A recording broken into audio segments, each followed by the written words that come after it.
Welcome. Hope you're having a wonderful or fabulous Friday afternoon and enjoying some of the lovely snowy weather we've been having in Toronto. My name is Maria. I'm the executive director of the Gatehouse, and I'm super excited to have with me today a group of awesome students from the Alternative Dispute Resolution Program at Humber College, sharing their knowledge and wisdom that they've gained over the last semester on conflict resolution strategies. So I'm going to turn it over to Mariah, who's going to get us started today. And here we go. Hey there, how are you? Great, how are you doing? Good, thanks. Would you like me to start sharing the screen, or do you want to say a few words before I do that? Yeah, the screen would be awesome, if you don't mind. There we go, and hopefully everybody should see that now. Perfect. Great, thank you so much. Thank you to the Gatehouse for hosting us today. We're very excited to be here. And tell everyone watching from wherever you are checking in from, whenever you're checking in. As Maria kindly mentioned, we are students enrolled at the Alternative Dispute Resolution Program at Humber. We're delivering this seminar as a part of our community mediation class. And we want to provide some insight as to what our program entails, what we're taught, and we're basically taught approaches to conflict resolution, including mediation, negotiation, arbitration, and beyond.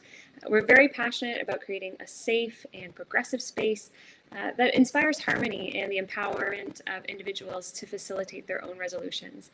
So my peers today presenting with me are Taranjeet, Raj, and Luana, and myself being Mariah. Throughout this presentation, we will be speaking to a variety of topics regarding conflict resolution, personal approaches to conflict, mediation opportunities, and more. So if you have any questions at all, we're happy to address them at the conclusion of the presentation. And if you happen to have any questions after the seminar has aired, there are some contact information points on the final slide. So with that, we will get started. Thank you, Mariah, and thank you, Maria, and thank you for having us today. A very logical way to begin the presentation is to discuss what is conflict. And it's interesting that when you mention the word conflict, there are mixed reactions and definitions for the term. Conflict is a state that exists when one party's aspirations or person or group are incompatible with another party's or person or group. So why the negative connotation most of the time? Well, conflict is always happening in our world. Tensions in everyday life can give rise to conflict. And conflict is dynamic and necessary. It's a necessary part of human experience in human life. Someone can be conflicted, and this moment gives rise to discerning or self-reflection. And this self-reflective practice assists in resolving our personal conflict. However, disputes are different. So you may ask yourself, when does a conflict become a dispute?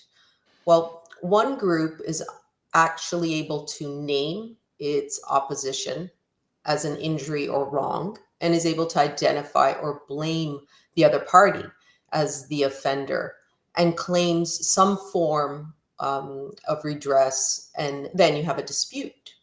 So what are different types of conflict?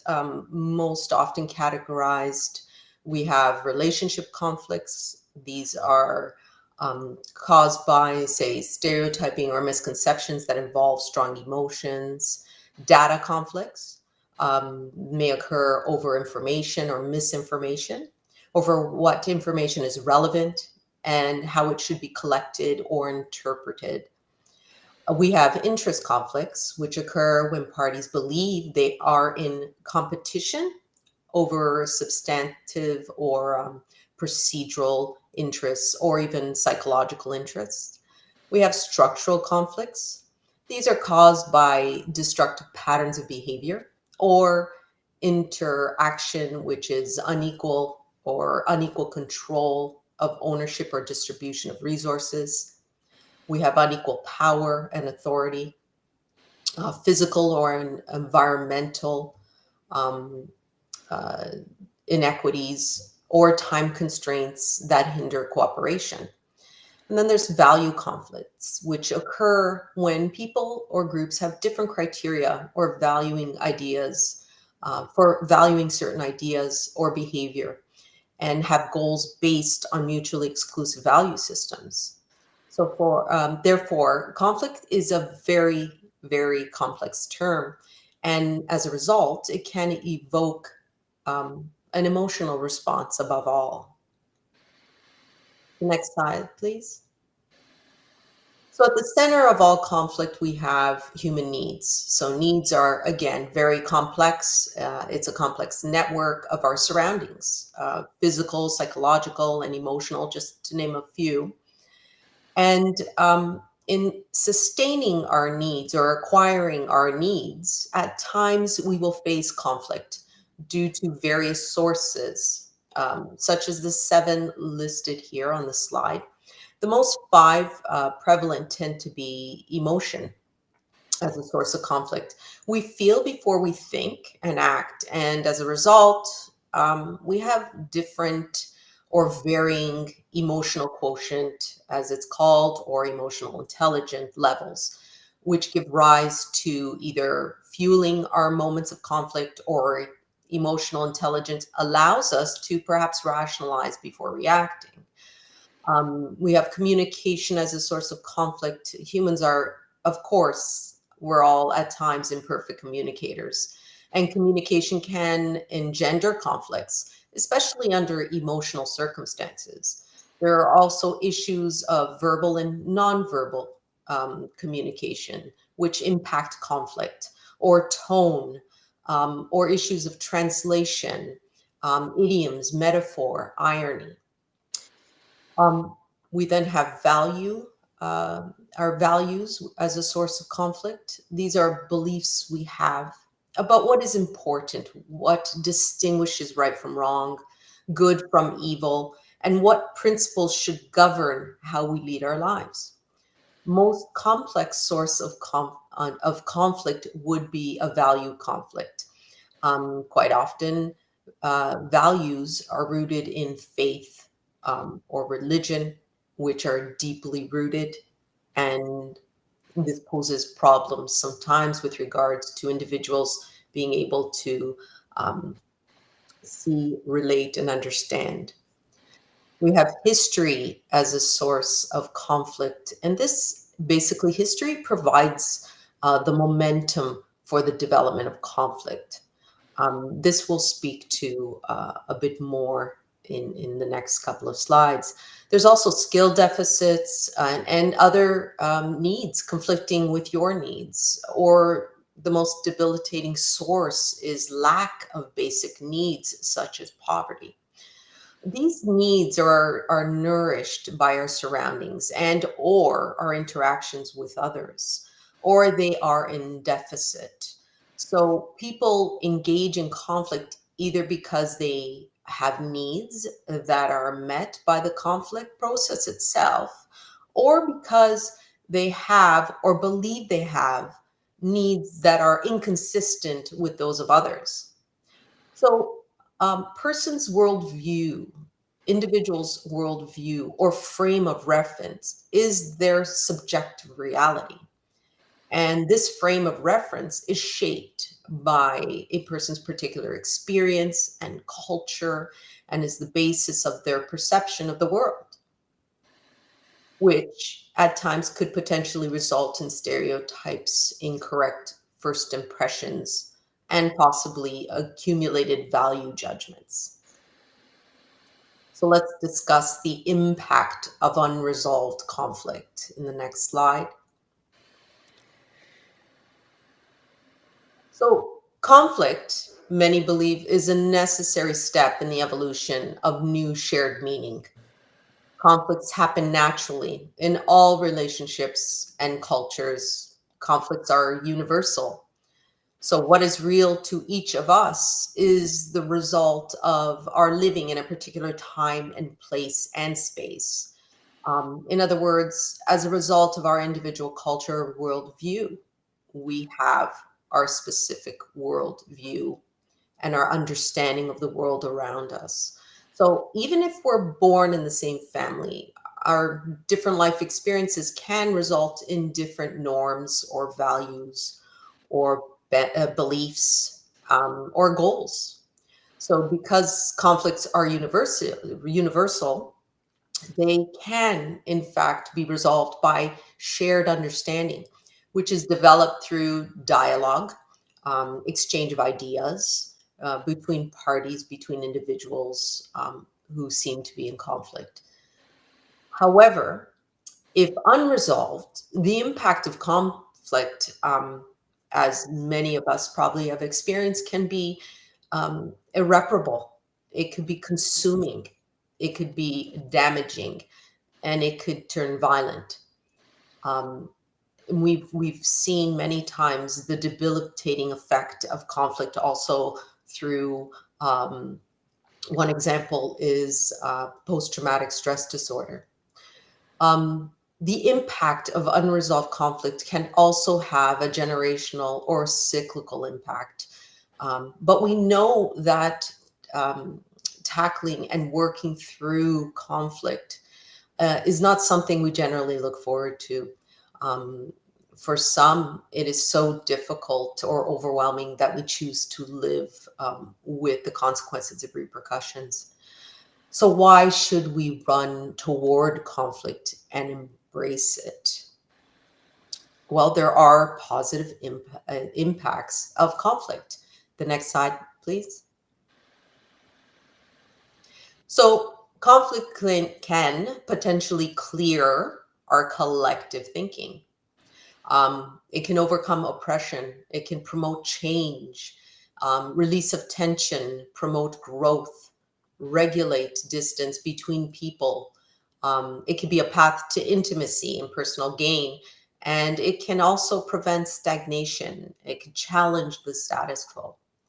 And because conflict is based on humans' interpretation of their reality, conflict can provide perspective, which is essential and central to any form of conflict resolution, which will allow for the dissipation of a possible fear, um, or bring about hope, or fulfill a need or desire, or address a concern.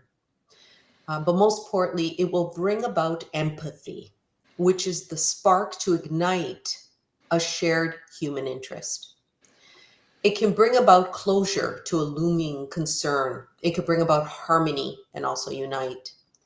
So if there's so many positive impacts to approaching and working through conflict, why do we tend to see conflict as an impending journey of doom potentially? And this is clearly related to our personal relationship with conflict. The next slide, please. So when we engage with others, we're not familiar with their personal mythology. We're not familiar with their life experiences and their past hurt or pain or suffering. We also are not familiar with their worldview. Thus, we may find ourselves quite often involved in what's sometimes categorized as a difficult conversation. However, these interactions are also crucial conversations in our need to resolve conflict. So, what is a crucial conversation? It could be defined as a discussion between one, two, or more people where the stakes are high, the opinions may vary, and emotions may run strong, and the outcome greatly impacts their lives. We may experience conversations where participants, you may have experienced this yourself, they're not listening, they're reactive, they're highly critical, but not constructive, resistant to change for no clearly articulated reason. They may be driven by their own agendas and going to any length to accomplish them. Um, they perhaps are maybe adversarial, always viewing conflict as an us, them, win lose situation. They may be seeing everyone except themselves as the cause of the problems, or having unhealthy needs for attention or acting out. So, what is a crucial conversation, therefore? the level of difficulty becomes a barrier to effective listening, since we tend to lack, possibly in that moment, motivation to carry on a conversation, or we may lack the positive attitude or the concentration due to all these extraneous variables. So instead, we may present our worst self or unconscious bias. But being self aware will assist us in understanding that our relationship with conflict is unique to everyone. And we must be mindful of possible past experiences, defense mechanisms, or repeated behavior. As such, we all approach conflict in our own unique ways. So let's look at some categories of approaches to managing conflict in the next slide.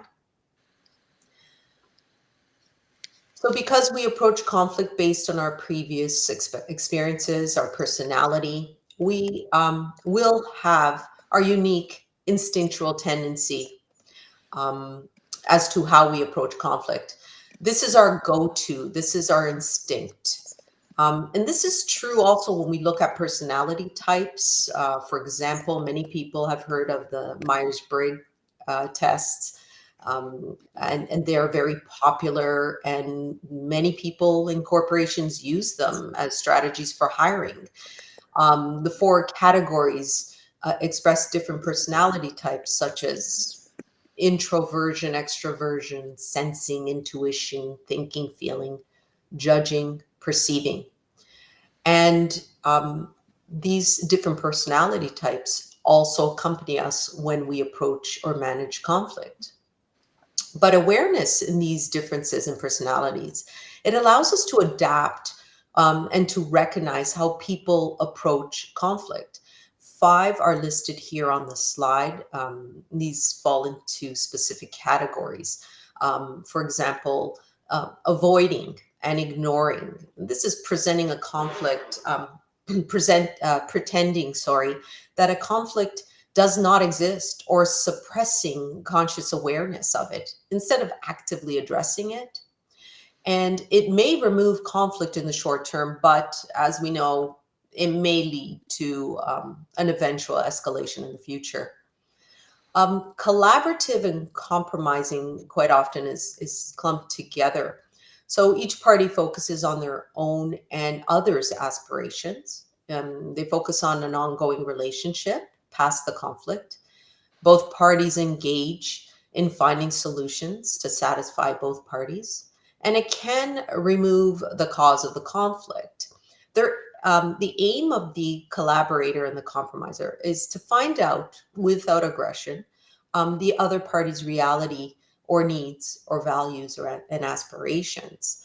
The difference between the collaborating and compromising, I find, is based on a quality quantity um, variable. The collaborator is quite often focusing on a creative solution, an alternative solution, a problem solving approach, whereas compromising is more on based on quantity, such as you give a little, I give a little, split the difference, give and take, etc. Then there's the competing approach, which one party adopts a combative stance to fulfill aspirations at the expense of the other party's aspirations, win at any cost. And the process might be rights based or power based. It's a win lose approach. And then the accommodator or yielding gives up one's aspirations and accepts others as more important. The issue not worth pursuing in their eyes, or there's little chance of success, and it may lead to retaliation at a later point. So as you can see, if you have a non-mediated conversation with, let's say, an accommodator and a competitor, there will be no resolution where both parties leave feeling heard, respected, and empowered. So how do we deal with conflict?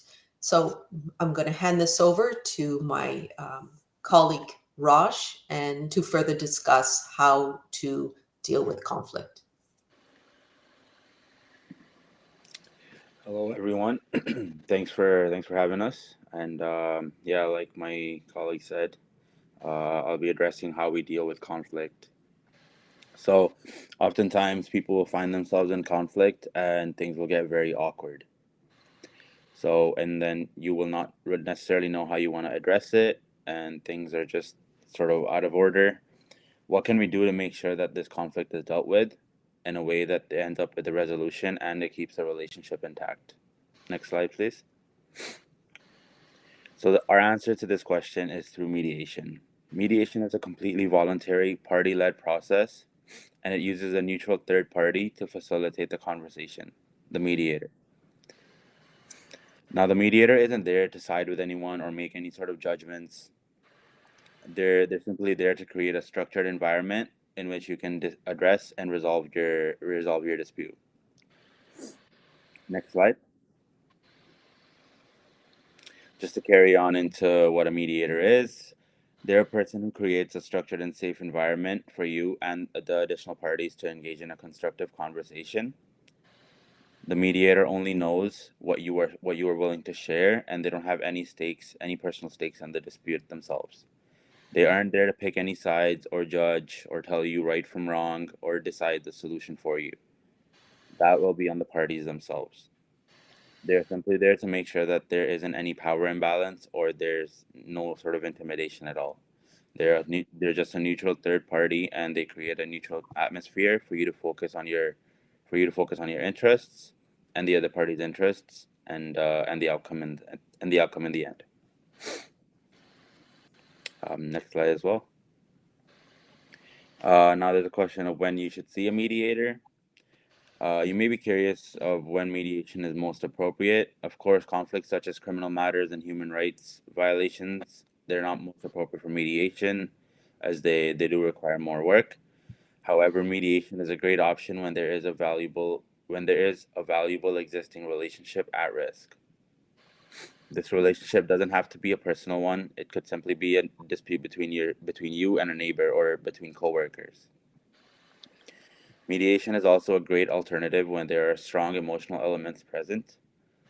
The mediation space is built for working through the emotional tolls of conflict. That means that it's a great space for people who aren't comfortable with confrontation. And lastly, mediation is it's very ideal option for when the decision is needed sooner rather than later. And this decision will be formulated by the parties themselves instead of a judge or an arbitrator. And it's done in a much more informal setting than in a courtroom. Next slide. And I'll just discuss some of the advantages of mediation. And there are many. So, of course, cost is always a major concern when it comes to conflict. No one really enjoys the formal adversarial process, except maybe if you're a lawyer. It's a very lengthy process. It's very costly as well, and it's often very difficult to understand. So that's where mediation comes in. It's a much more affordable alternative, and the parties are always engaged as well. So it's definitely a great alternative. The mediation process is it's also voluntary, so no one is forced into doing anything or into participating at all, into sharing the details that they don't want to or signing off anything. The parties are able to make all the choices on their own. This also means that the party controls the outcomes. You create the terms of the agreement in accordance with what works for both of you. No judges or court rulings. The solution is governed by you yourself. With that said, mediation agreements are binding. That means that each party is held to a term and the term is whatever you have agreed upon. A mediation agreement is not to be taken lightly. While the binding nature may make mediation sounding daunting, it is a great option when you want to preserve the relationship. Mediation isn't interested in dividing the parties at all. It aims to keep the relationship intact. And finally, mediation is very confidential at all times throughout the process. Your name is on the intake form and your name is on the agreement. However, nothing discussed in the mediation leaves those four walls. Everything stays between the parties. We are all bound to that confidentiality and we hold on to it at the highest regard. I'll pass on the slide to my colleague here, Taranji. So the next slide. Okay, so I'll be talking about how to maximize your mediation experience. And we kind of came up with an acronym here, PURE, so PURE. And I'm going to briefly discuss each section, and then I'll get into it more depth in a few minutes. So to protect the conversations, you want to create a space that is free of judgment and criticism. So it's important to not have preconceived judgments about others' motives or the potential outcomes.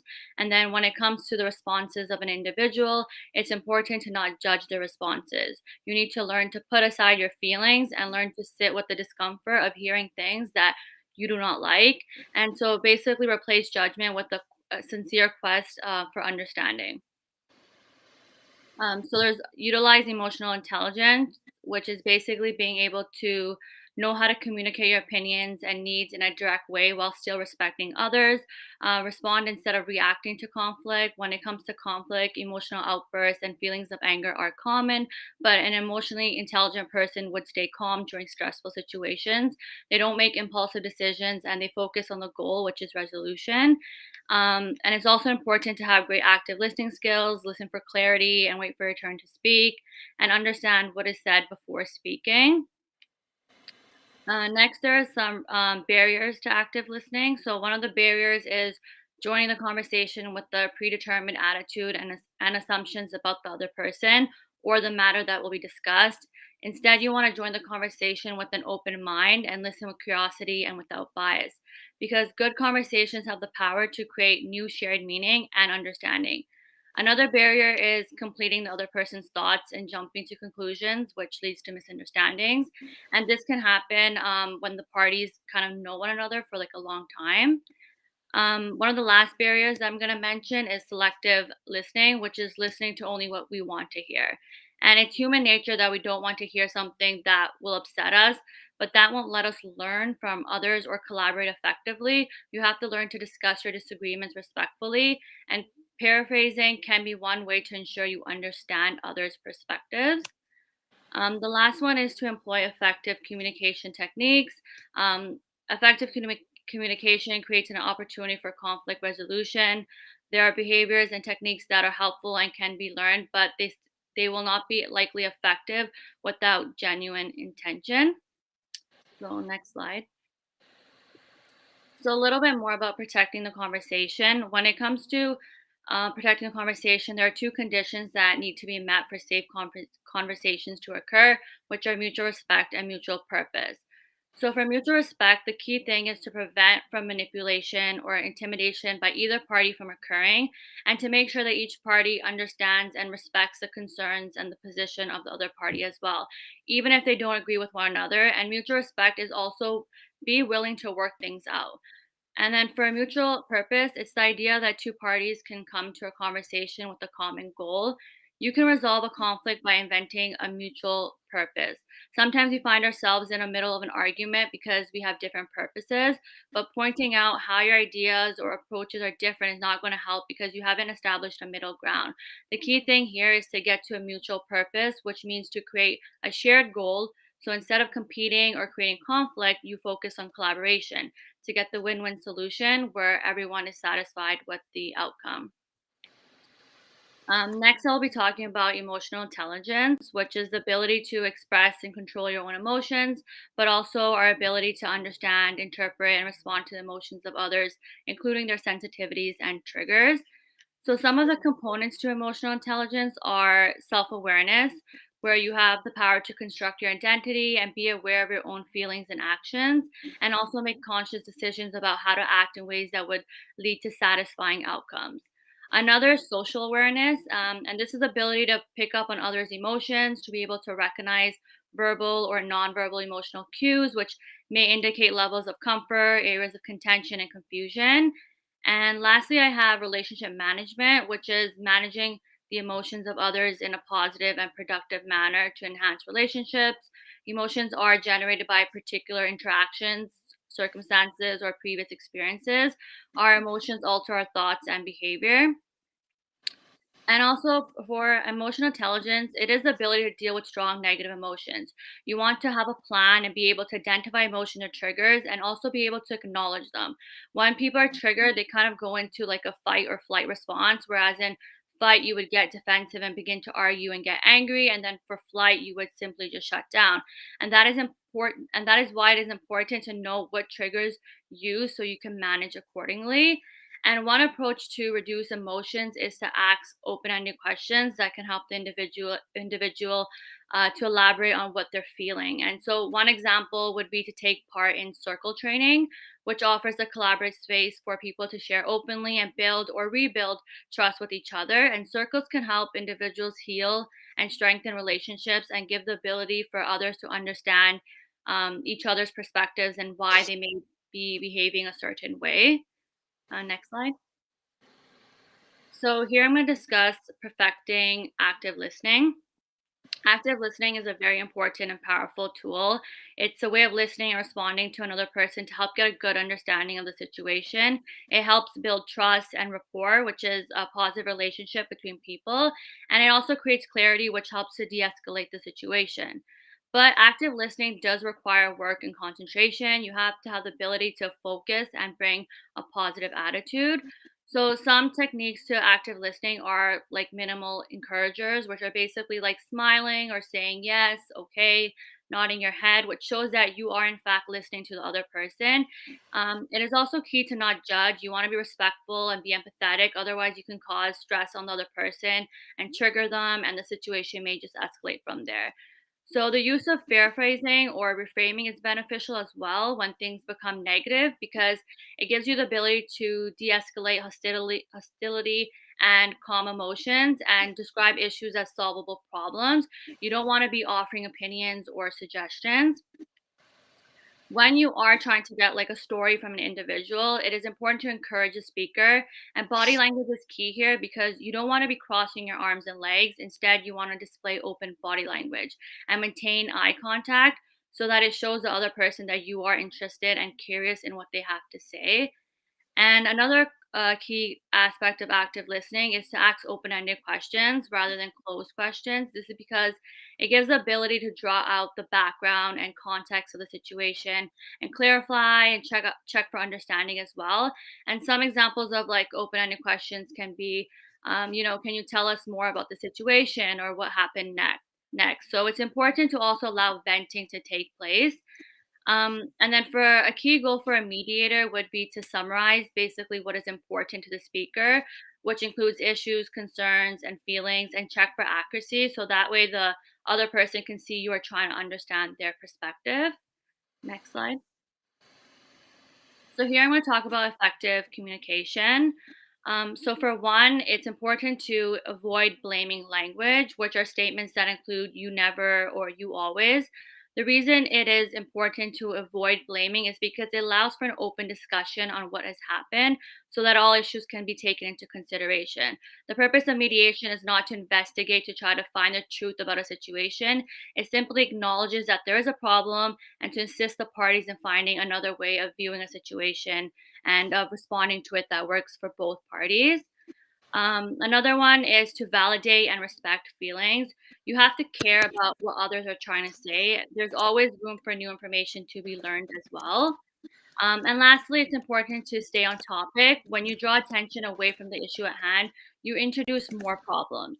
And at some point, the parties might get frustrated and start repeating themselves, calling each other names or screaming. And so at this point, the mediator will chime in and ask if the current conversation is productive and may also summarize and reframe what they heard to de escalate the tension to try to bring the parties back to the initial issue.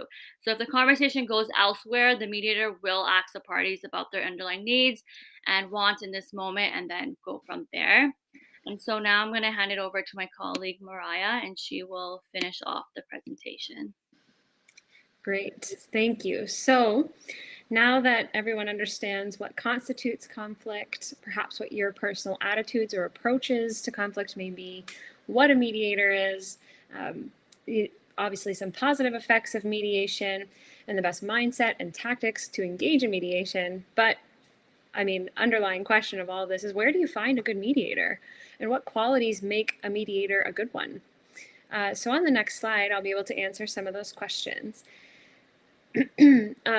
Actually, very, very close to the Gatehouse itself is the Dispute Resolution Clinic, or better known as the DRC. And it's a partnership between St. Stephen's and the ADR program that all of us are enrolled in at Humber. So that means students like us can volunteer at the clinic, ensuring that you're receiving mediation services that are fresh from the classroom, inclusive of the newest techniques and instruction. The DRC is a wholly inclusive space for individuals who are needing some guidance in navigating conflict or obtaining mediation services. And we should let you know, the mediators that work at the DRC, we do undergo training and are required to obtain the certification of completion before we are allowed to work there. So you're not getting anyone just strolling off the street. We have put in the time and the effort into obtaining that certification. So on the next slide, we can give you some more logistical pieces of information. So it is located at 29 Colonel Samuel Smith Park Drive, which from what I understand, although I'm not from Toronto, is a very awesome skating path right now. It is a mere 650 meters away from the Gatehouse. So while the DRC is currently offering their services exclusively online due to the obvious circumstances, it is our hope that the in-person services will resume in due time. I do want to highlight that in addition to being open to community members, the DRC services are absolutely free. As you know, you are providing us the opportunity to utilize our skills. We're happy to offer these conflict resolution services absolutely free to you. So I do want to highlight that the service also operates under a 100% confidentiality. The only records kept are the intake forms and, if applicable, the resolution agreements, but otherwise there's no record of the contents of your visit. So I just have some questions that you may be asking on the next slide. Excuse me. So you may be thinking, okay, it's located at Humber, I understand, but I'm not a student. So does that matter? And the answer is, of course not. The clinic is open to all community members, and this allows us to mediate a larger scope of conflicts and provides our community with valuable services. Now, what if you just want some advice about a conflict? You don't necessarily want to go into a full-blown mediation. What if you just feel awkward about a conflict you're experiencing and you just need a little bit of guidance? We're happy to help you with that as well, of course. Even if a mediation isn't in the cards, we are happy to provide you with tips and tricks to navigating and resolving the conflict yourself. Now, I did touch on confidentiality in the last aspect on the last slide, but you might be wondering, if I come to you, are you going to call the other person that I told you about in the conflict? Do you tell other mediators? And the answer is no. We're ethically bound to confidentiality, and we all personally value it. We know it is a big step in vulnerability to come to us with your problems, and we want you to know that we hold your trust in the highest regard. However, the only time we will ever break that rule is if we believe that someone is at risk of harm. That includes you, someone else, a vulnerable person such as a child. If there is any risk of harm, we will definitely need to alert the proper authorities.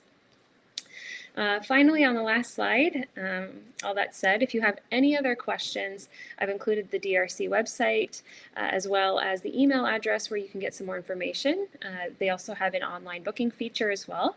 So while we never hoped that you find yourself in the midst of a seemingly unresolvable conflict, we hope that you know that we're happy to be here for you. And on behalf of my peers and myself, thank you so much for attending our seminar today.